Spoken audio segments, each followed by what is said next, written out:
एक घना जंगल जहां इंसान का कदम रखना मना है। इस शहर के लोग पुरानी कहानियों पर विश्वास नहीं करते जो उन्हें उन जगहों में जाने से रोकती हैं। उनके लिए ये सिर्फ एक मिथ है, लेकिन जो वहां होता है वो सच में दहशत से भरा है। ये कहानी एडवेंचर और मिस्ट्री से भरी है और शुरू होती है एक चेतावनी से। दुनिया भर में ऐसे कई जगह हैं जिनके बारे में प्राचीन ग्रंथों में लिखा गया है, जहां जाने की मनाही की गई है। कहते हैं ये जगह ऐसी चीजें छुपाए बैठी हैं जो इंसानी समझ से परे हैं, और जो लोग ये चेतावनी नजरअंदाज करते हैं अक्सर उन्हें अपनी गलती का एहसास बहुत देर से होता है। अब हम देखते हैं स्कॉट को, एक घबराया हुआ लड़का जो जंगल के बीच वीडियो रिकॉर्ड कर रहा है। उसके हाथ कांप रहे होते हैं। वो बताता है कि वो एक अमेरिकन टूरिस्ट है जो अपने दोस्तों के साथ पैनामा के डारन फॉरेस्ट आया था। गलती से वो लोग जंगल के उस हिस्से में पहुंच गए जहां जाना अलाउड नहीं था। अब कोई अजीब चीज उनका पीछा कर रही है। स्कॉट मदद के लिए चीखने ही वाला होता है कि एक भयानक चीख हवा में गूंज उठती है और स्कॉट अपने दोस्तों के साथ बिना किसी निशान के गायब हो जाता है। लेकिन ये सब शुरू कैसे हुआ? स्कॉट और उसकी गर्लफ्रेंड स्टीव अपने दोस्तों के साथ एक वेकेशन पर निकल रहे थे। जब वो दोनों अपनी फ्लाइट के लिए पैकिंग कर रहे थे तभी उन्हें एलिना का एक वीडियो कॉल आया। ट्रेवर और चार्ली पहले ही पैनामा पहुंच चुके थे और बीच पर पार्टी एंजॉय कर रहे थे। स्कॉट ने बताया कि वो और स्टीव दोपहर तक पहुंच जाएंगे क्योंकि उनकी फ्लाइट सिर्फ 2 घंटे बाद थी। थोड़ी देर कॉल पर मजाक मस्ती करने के बाद दोनों एयरपोर्ट के लिए निकल पड़ते हैं। वहां पहुंचने के बाद वो दोनों अपनी फ्लाइट का इंतजार करते हैं। पनामा पहुंचने के बाद स्कॉट और स्टीव एक वैन में बैठते हैं जो उनके होटल से भेजी गई थी। सफर लंबा था क्योंकि होटल जंगल के अंदर था। इससे ड्राइव एक्सपेक्टेड टाइम से ज्यादा लंबी हो गई, लेकिन आखिरकार वो पहुंच गए जहां उनका दोस्तों से मिलना हुआ। उस रात पूरा ग्रुप बीच पर पार्टी कर रहा था, म्यूजिक, डांस और ड्रिंक्स के साथ। ट्रेवर की मुलाकात एक लोकल लड़की कार्मेन से हुई और वो उससे फ्लर्ट करने लगा। दोनों थोड़ी देर बातें करते रहे और फिर कार्मेन भी उनके ग्रुप का हिस्सा बन गई। रात बढ़ती गई और एक और लोकल लड़का यूलियो वहां आया जिसे कार्मेन ने सबसे मिलवाया। फिर से पार्टी शुरू हो गई। म्यूजिक, डांस और हंसी मजाक से भरी एक परफेक्ट रात, बिना किसी को ये अंदाजा हुए कि आने वाले दिन कितने भयानक होने वाले हैं। अगले दिन के प्लान्स के लिए स्कॉट इंटरनेट पर घूमने लायक जगहों और करने लायक चीजें देख रहा था। तभी उसकी नजर एक आर्टिकल पर पड़ी, दरान गैप जंगल के बारे में। जैसे जैसे उसने और रिसर्च की, एक चौंकाने वाली बात सामने आई। जो भी टूरिस्ट इस जंगल में गया था वो बिना किसी निशान छोड़े गायब हो गया। ये जानकर स्कॉट और ज्यादा क्यूरियस हो गया। उसने और भी रिसर्च की और एक वीडियो मिला। फुटेज में दिख रहा था कि कुछ टूरिस्ट्स डारन गैप की तरफ जा रहे थे, लेकिन तभी उन्होंने दूर एक अजीब चीज देखी। उसे देखते ही उनका बदन ठंडा पड़ गया और पैनिक में वो वहां से भागने लगे। स्कॉट को बिल्कुल अंदाजा नहीं था कि सिर्फ 2 दिन बाद वो खुद एक ऐसी ही वीडियो रिकॉर्ड करने वाला है, लेकिन डर के बजाय उसका एक्साइटमेंट और बढ़ गया। फुटेज में जंगल की खूबसूरती देखकर उसके अंदर उसे एक्सप्लोर करने की बेचैनी और बढ़ गई। सुबह होते ही उसने ये वीडियो जूलियो को दिखाई। जूलियो ने ध्यान से सुना और माना कि जंगल के बीच एक खूबसूरत वाटरफॉल है, लेकिन उसने एक चेतावनी भी दी। उसके पूर्वजों ने हमेशा उसे वहां जाने से मना किया था। लोकल लेजेंड्स के मुताबिक इस जंगल में कुछ ऐसा है जो इंसानी समझ से परे है। जंगल के पास रहने वाले आदिवासी लोग एक डरावने सच पर विश्वास रखते हैं, चुपाकाब्रास। ये ऐसे शैतानी आत्माएं हैं जो न पूरी तरह इंसान हैं न पूरी तरह जानवर। कहते हैं जो भी जंगल में कदम रखता है ये क्रीचर्स उसकी मौत लिख देते हैं। हुलियो ने एक गहरी आवाज में कहा, इसी वजह से कोई वापस नहीं आता। लेकिन शहर के लोगों के लिए ये सिर्फ एक मजाक था। उन्होंने हुलियो की बात को बस एक अंधविश्वास समझकर टाल दिया। उनका मानना था कि ये सिर्फ कहानियां हैं जो बचपन में डराने के लिए बनाई गई थीं। जब सब अपने काम में बिजी थे तब स्टीव ने एलिना को एक इमरजेंसी ऐप के बारे में बताया जो उसने अपने फोन में इंस्टॉल किया था। उसने समझाया कि ये ऐप रियल टाइम में वीडियोस और फोटोज यूट्यूब और फेसबुक पर अपलोड कर सकती है। सिर्फ इतना ही नहीं, ये कॉन्टैक्ट्स को रिकॉग्नाइज करके उन्हें टैग भी करती है। ये बेसिकली इमरजेंसीज के लिए एक सेफ्टी टूल था। रात होने पर पूरा ग्रुप कैंप फायर के आसपास बैठ गया। हंसी मजाक और मस्ती चल रही थी, लेकिन बात आगे बढ़ते बढ़ते एक अलग दिशा में चली गई। अब डिस्कशन जंगल के अंदर गहरे वाटरफॉल तक जाने के बारे में शुरू हो गया। जैसे जैसे बात आगे बढ़ी, एक्साइटमेंट भी बढ़ता गया। जंगल के बीच एक अनजानी जगह को एक्सप्लोर करने का आइडिया सभी को बेहद थ्रिलिंग लग रहा था। लेकिन जैसे ही हुलियो ने उनकी बात सुनी वो घबरा गया। उसने तुरंत उन्हें रोकने की कोशिश की और कहा, तुम लोग वहां बिल्कुल नहीं जा सकते। उसने कार्मेन से भी कहा कि किसी भी हालत में उन्हें वहां ले जाने की गलती ना करे। लेकिन अगली सुबह तक ग्रुप अपना फैसला ले चुका था। उन्होंने बार बार मना कर कार्मेन को कन्विंस कर लिया कि ये सिर्फ एक नॉर्मल एडवेंचर होगा, कोई बड़ी बात नहीं। कार्मेन पहले तो हेजिटेंट थी, लेकिन दोस्तों के लगातार बोलने और मजाक उड़ाने से आखिरकार वो मान गई। एक्साइटमेंट से भरपूर ग्रुप कार्मेन की गाड़ी में जा बैठा। जंगल के एडवेंचर के लिए सभी पूरी तरह तैयार थे। इसी बीच जूलियो बीच पर पहुंचा। जैसे ही उसे पता चला कि कार्मेन टूरिस्ट्स को लेकर दारन गैप जंगल चली गई है, उसके होश उड़ गए। उसने जो भी वार्निंग्स दी थीं, सबको नजरअंदाज कर दिया गया था। उसके चेहरे पर घबराहट साफ झलक रही थी,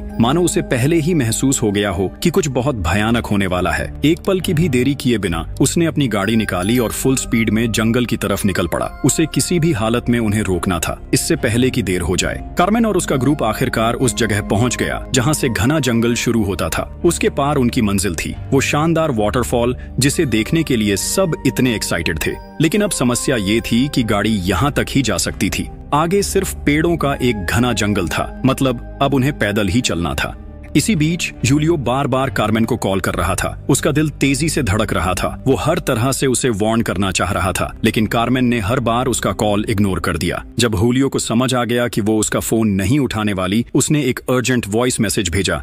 लेकिन कार्मेन को अब किसी वार्निंग की परवाह नहीं थी। वो एडवेंचर के थ्रिल में पूरी तरह खो चुकी थी। हंसते हुए ट्रेवर और ग्रुप के साथ वो बेफिक्र होकर आगे बढ़ती रही, लेकिन उन्हें बिल्कुल एहसास नहीं था कि जंगल के सन्नाटे में अंधेरी परछाइयों के बीच कोई उनकी हर हरकत पर नजर रखे हुए था। लगभग आधे घंटे चलने के बाद ग्रुप वाटरफॉल तक पहुंच गया। नजारा लाजवाब था। एक पल गंवाए बिना सब पानी में कूद गए। फोटोज क्लिक करते हुए उन्हें लगा कि ये ट्रिप परफेक्ट होने वाली है, लेकिन जंगल ने अभी अपनी असली शक्ल नहीं दिखाई थी। जंगल के दूसरे हिस्से में जूलियो आखिरकार उस जगह पर पहुंच गया, लेकिन जैसे ही कुछ तेज उसकी पीठ से टकराया, एक झटका सा उसके पूरे शरीर में दौड़ गया। डर के मारे बिना सोचे समझे वो पलटा और तेज रफ्तार से वापस निकल पड़ा। उसका दिल बेकाबू हो चुका था। वहीं वाटरफॉल के पास मजे करने के बाद ट्रेवर और कार्मेन ने सोचा कि थोड़ी देर के लिए जंगल के एक शांत हिस्से में घूमा जाए। दोनों साथ बैठे लम्हों का आनंद ले रहे थे जब अचानक कार्मेन को कुछ अजीब महसूस हुआ, जैसे कोई उन्हें देख रहा हो। उसने धीरे से ट्रेवर से ये बात कही। ट्रेवर ने इसे वहम समझा, लेकिन कार्मेन को तसल्ली देने के लिए वो आसपास देखने चला गया। वो पेड़ों के बीच खो गया और आसपास नजरें दौड़ाने लगा। लेकिन समय बीतने के साथ भी जब वो वापस नहीं आया, घबराहट बढ़ने लगी। कार्मेन ने उसे आवाज दी, लेकिन कोई जवाब नहीं मिला। उसके अंदर एक अजीब सी बेचैनी बढ़ने लगी और उसने खुद ट्रेवर को ढूंढने का फैसला किया। इसी बीच स्कॉट और बाकी लोग अपने कपड़े पहन रहे थे जब अचानक जंगल में एक तेज आवाज गूंज उठी, कार्मेन की चीख। बिना एक पल गंवाए सब आवाज की तरफ दौड़ पड़े। उसी वक्त ट्रेवर, जो अब तक जंगल में उसे ढूंढ रहा था, उसने भी कार्मेन की चीख सुनी और बिना कुछ सोचे समझे घबराहट में वापस भागने लगा। रास्ते में चलते हुए ट्रेवर की नजर अचानक जमीन पर पड़ी। वहाँ कुछ था, कार्मेन का ब्रेसलेट। उसका दिल जोरों से धड़कने लगा। उसने कांपते हाथों से ब्रेसलेट उठाया और घबराहट के साथ आगे बढ़ा। दूसरों तक पहुंचते ही उसने ब्रेसलेट दिखाया और हांफती हुई आवाज में कहा, कार्मेन गायब हो चुकी है। ये सुनकर सबके चेहरे पर डर की परछाइयां साफ झलकने लगी। उन्होंने तुरंत कार्मेन का नाम पुकारना शुरू किया और आसपास की हर जगह तलाश करने लगे, लेकिन समय बीतता गया और उसका कोई सुराग नहीं मिला। धीरे धीरे उन्हें समझ आने लगा कि कुछ तो बहुत गलत हो रहा है। स्कॉट ने अपना फोन निकाला। होटल से मदद के लिए कॉल करना चाहा, लेकिन सिग्नल नहीं था। उसने हिम्मत नहीं हारी। उसने सोचा शायद ऊपर जाने से नेटवर्क मिल सके। वो एक ऊंची जगह ढूंढने के लिए आगे बढ़ा, लेकिन जंगल एक मेज की तरह लग रहा था। जिधर भी जाता ऐसा लगता जैसे जंगल ही उन्हें बाहर जाने नहीं देना चाहता हो। जैसे जैसे वो आगे बढ़ते गए, रात ढलती गई। घना जंगल और भी ज्यादा भयानक लगने लगा। हर तरफ सिर्फ सन्नाटा था। एक अजीब सी बेचैनी हवा में घुली हुई थी।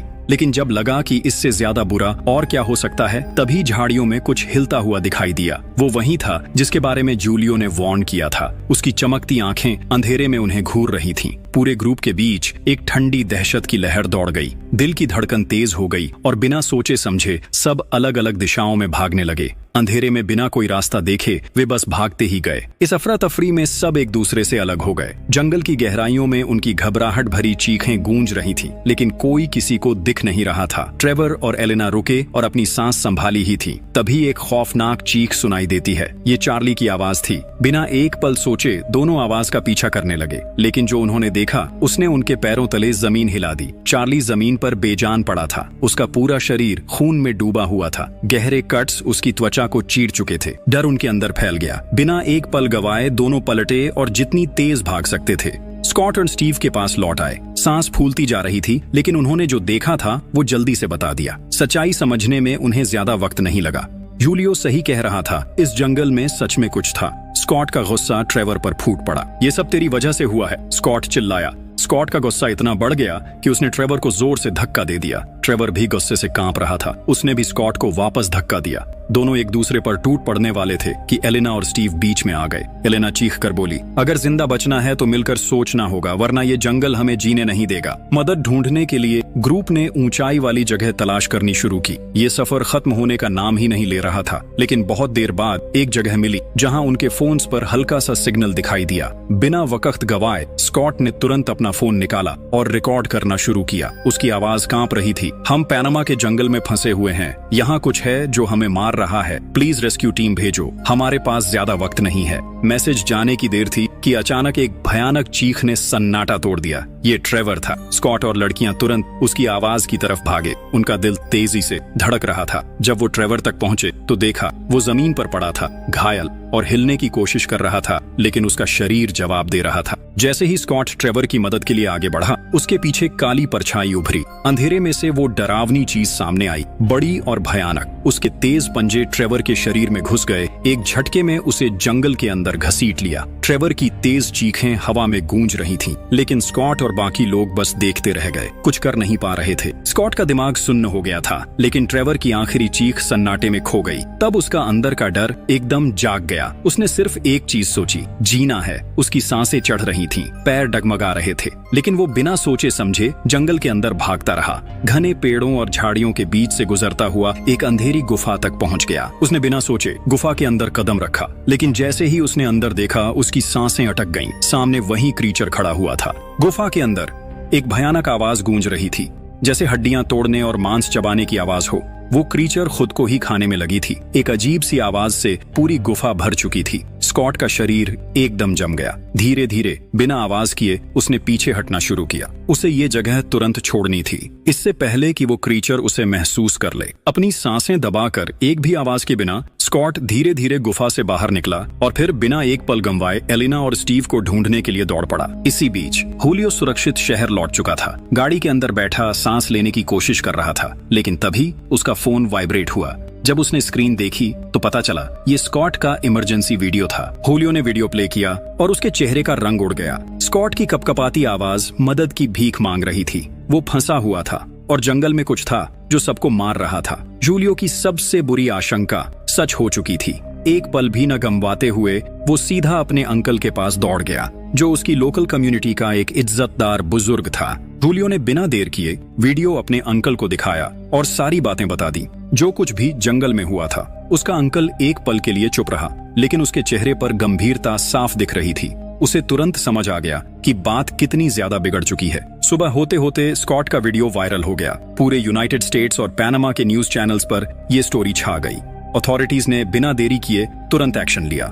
दोनों देश की सरकार ने मिलकर एक इमरजेंसी रेस्क्यू मिशन लॉन्च किया। एक मिलिट्री सर्च टीम भेजी गई। हेलीकॉप्टर्स हवा में तलाशी लेने लगे और सोल्जर्स जंगल के अंदर तक ढूंढने लगे। जंगल घना था, लेकिन मिलिट्री टीम एक एक कोने को छान रही थी। स्कॉट, स्टीव और एलेना एक जगह छिपे हुए थे, बहुत थके हुए, भूखे और डर के मारे हिल नहीं पा रहे थे। लेकिन तभी आसमान से एक हेलीकॉप्टर की आवाज आई। उनके दिलों में उम्मीद जाग गई। मदद आ चुकी थी। अब वो इस मौत के जंगल से बाहर जा सकते थे।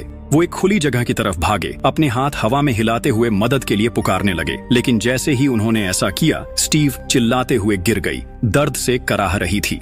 उसकी टांग बुरी तरह चोटिल हो चुकी थी। स्कॉट तुरंत उसके पास गया और जल्दी से एक पट्टी बांध दी ताकि खून रुक सके। एलेना तुरंत हेलीकॉप्टर की तरफ दौड़ी ताकि मदद ले आए। वो एक पल के लिए रुकी, लेकिन फिर तेजी से कदम बढ़ाने लगी। इतनी देर में स्कॉट ने ध्यान से स्टीव को अपनी पीठ पर उठाया और उसे सुरक्षित जगह ले जाने लगा। जैसे ही एलेना मिलिट्री हेलीकॉप्टर तक पहुंची, उसके चेहरे पर सुकून दिखने लगा। वो जोर से स्कॉट और स्टीव को बुलाने लगी, खुशी से हाथ हिलाने लगी। रेस्क्यू टीम का एक कैमरामैन ये सब रिकॉर्ड कर रहा था। इस जीत और जिंदा बचने के पल को हमेशा के लिए कैद कर रहा था। एक न्यूज रिपोर्टर भी इस हादसे का लाइव ब्रॉडकास्ट कर रहा था, पूरी दुनिया को दिखाते हुए कि ये रेस्क्यू मिशन कैसे चल रहा है। जैसे ही सोल्जर एलेना को हेलीकॉप्टर की तरफ खींचने ही वाले थे, जंगल से एक भयानक परछाई उभरी। वो चीज बिजली की रफ्तार से आई और एलेना पर हमला करने लगी। एलेना की चीखें हवा में गूंज उठी। क्रीचर ने अपने तेज दांत उसके सिर में घुसा दिए। कुछ ही सेकंड्स में उसका सिर चबा डाला। दुनिया के लोग ये मंजर शॉक में देख रहे थे। फिर अचानक लाइव फीड का सिग्नल कट हो गया। न्यूज एंकर्स दहल गए। चैनल तुरंत बंद करना पड़ा। स्कॉट मुश्किल से स्टीव को जंगल के घने पेड़ों के बीच ले जा रहा था, बस किसी तरह सुरक्षित जगह तक पहुंचने के लिए। लेकिन ज्यादा दूर जाने से पहले वो क्रीचर फिर सामने आ गया। वो झटके से उन पर टूट पड़ा और अपने पंजे स्टीव के शरीर में घुसा दिए। फिर उसे खींच कर ले जाने की कोशिश करने लगा। तभी स्कॉट ने जमीन से एक मोटा लकड़ी उठाई और अपनी पूरी ताकत से उस राक्षस के चेहरे पर जोर से मारा। एक असामान्य चीख हवा में गूंज उठी और वो जानवर स्टीव को छोड़कर पीछे हट गया। लेकिन अब वो क्रीचर अपना पूरा गुस्सा स्कॉट पर निकालने लगा। उसने स्कॉट को जोर से टक्कर मारी, जमीन पर गिरा दिया और अपने तेज ब्लेड जैसे पंजों से उस पर हमला कर दिया। स्कॉट ने पूरी ताकत से लात घूंसे मारे, लेकिन वो चीज इतनी ताकतवर थी कि उसे हिला भी नहीं पाया। जैसे ही वो क्रीचर अपना मुंह खोलकर स्कॉट पर हमला करने वाला था, अचानक एक के बाद एक गोलियां चलने लगीं। मिलिट्री पहुंच चुकी थी। सोल्जर ने बिना देरी किए फायर खोल दिया। गोलियां हवा में गूंज उठीं और उस घायल गुस्से से भरे क्रीचर के शरीर में जा लगीं। एक भयानक गरज सुनाई दी और वो क्रीचर दर्द से कराहते हुए जंगल के अंदर भाग गया। स्कॉट और स्टीव बच गए थे। सोल्जर तुरंत उनकी मदद के लिए दौड़े। उन्हें हेलीकॉप्टर में खींचकर सुरक्षित जगह ले जाया गया। पैनामा पहुंचने के बाद उन्हें तुरंत हॉस्पिटल ले जाया गया, जहां डॉक्टर्स ने उनकी चोटों का इलाज किया। हालांकि वो अपनी जान बचाकर निकल आए थे, लेकिन जो भयानक मंजर उन्होंने देखा था वो हमेशा उनका पीछा करेगा। कहानी के अंतिम पलों में न्यूज एंकर्स ने स्कॉट के दोस्तों के गायब होने और उस डरावनी क्रीचर के लाइव दिखने पर चर्चा की। एक्सपर्ट्स ने डेरियन के घने जंगल में छिपे अनजाने खतरों के बारे में अनुमान लगाया। दुनिया भर में इस घटना ने ध्यान खींच लिया। इसके जवाब में पैनामा सरकार ने उस इलाके में सख्त पाबंदियां लगा दी और टूरिस्ट्स के वहां जाने पर हमेशा के लिए रोक लगा दी।